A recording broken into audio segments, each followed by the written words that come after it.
नमस्कार दोस्तों, स्वागत है आपका हमारे चैनल कहानियों की दुनिया बाय वानी में। तो हमारी आज की कहानी है तकदीर का खेल। तो चलिए शुरू करते हैं। बात बहुत पुरानी है। गुजरात के सूरत शहर में मनसुख लाल नाम के एक व्यापारी थे। इनका कीमती रत्न का कारोबार था। इनका कारोबार दुनिया के कई देशों में फैला हुआ था। पूरे सूरत शहर में इनका मान और सम्मान था। मनसुख लाल के दो बेटे थे जिनका नाम रामलाल और श्यामलाल था।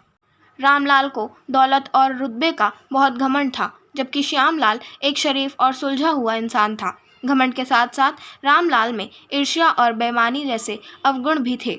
समय के साथ साथ मनसुख लाल की उम्र बढ़ती जा रही थी। ऐसे में उनके दोनों बेटों ने कारोबार में पिता का अधिक से अधिक हाथ बटाना शुरू कर दिया था। कुछ समय के पश्चात मनसुख लाल चल बसे और कारोबार का पूरा भार रामलाल और श्यामलाल के कंधों पर आ गया। बड़ा भाई होने के नाते रामलाल ने व्यापारिक फैसलों में अपनी मर्जी की चलानी शुरू कर दी। रामलाल बेईमानी और मक्कारी भरे फैसले लेने लगा। असली रत्न के नाम पर वह नकली रत्न का व्यापार करने लगा, जिससे उसका मुनाफा बढ़ने लगा। इस मुनाफे से उसका बाकी बचा चरित्र भी काला हो गया।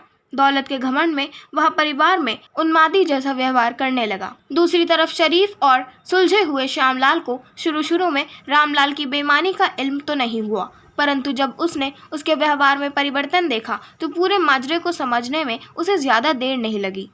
रामलाल की करतूतों से श्यामलाल को बड़ा दुख हुआ। उसने रामलाल को समझाने और सही रास्ते पर लाने की कोशिश भी की, परंतु वह नाकाम रहा। उल्टे रामलाल श्यामलाल से खफा हो गया और व्यापार में बंटवारे का बहाना ढूंढने लगा। बंटवारे में भी उसने बेईमानी की साजिश रची, घर में कलह का माहौल पैदा किया। अंततः रामलाल अपनी साजिश में सफल रहा और श्यामलाल के हिस्से के व्यापार पर भी वह कब्जा कर बैठा।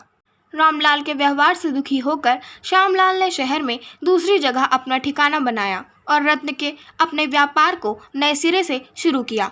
ईमानदारी की नींव पर शुरू हुआ श्यामलाल का व्यापार जल्दी ही चल निकला।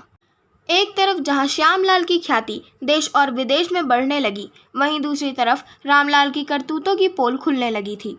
नकली रत्न के व्यापार के कारण रत्न बाजार में रामलाल की साख को जोरदार धक्का लगा और उसके व्यापार का दायरा सिमटने लगा।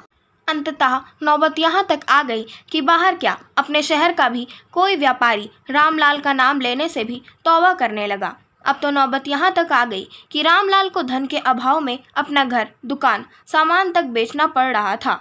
जल्द ही रामलाल के हाथ से सब कुछ निकल गया और वह परिवार सहित सड़क पर आ गया। अब रामलाल को अपने किए पर पछतावा हो रहा था, परंतु उसकी तकदीर ने जो खेल खेल दिया था उससे आसानी से पीछे जाना उसके लिए संभव नहीं था। दूसरी तरफ श्यामलाल की तकदीर का खेल था, जिसकी बदौलत वह रंक से राजा बन गया था। जब रामलाल की बदहाली की खबर श्यामलाल को लगी तो उसे बड़ा दुख हुआ। पुरानी बातों को भूलकर वह भागा भागा अपने बड़े भाई रामलाल के पास पहुंचा और रामलाल के लाख मना करने के बाद भी उसे परिवार सहित अपने पास ले आया। यह भी तकदीर का ही खेल था कि जिस भाई के साथ रामलाल ने बदसलूकी कर उसे सड़क पर पहुंचा दिया था, वही भाई आज उसे सड़क से उठाकर अपने घर में ले आया था। कहानी से शिक्षा। इस कहानी से यह शिक्षा मिलती है कि तकदीर कब किसके साथ क्या खेल खेल दे, इसका अंदाज़ा कोई नहीं लगा सकता। हाँ, इतना ज़रूर है कि आपके कर्म ही आपकी तकदीर लिखते हैं। आशा करती हूँ आपको हमारी आज की कहानी तकदीर का खेल पसंद आई होगी। अगर आपको हमारी आज की कहानी पसंद आई हो तो हमारे चैनल को सब्सक्राइब करें, वीडियो को लाइक करें और बेल आइकन दबाना ना भूलें। और हमें कमेंट कर ज़रूर बताएं कि आपको कैसी कहानियाँ पसंद हैं। हम वैसी ही कहानियाँ आपके लिए लाते रहेंगे। धन्यवाद।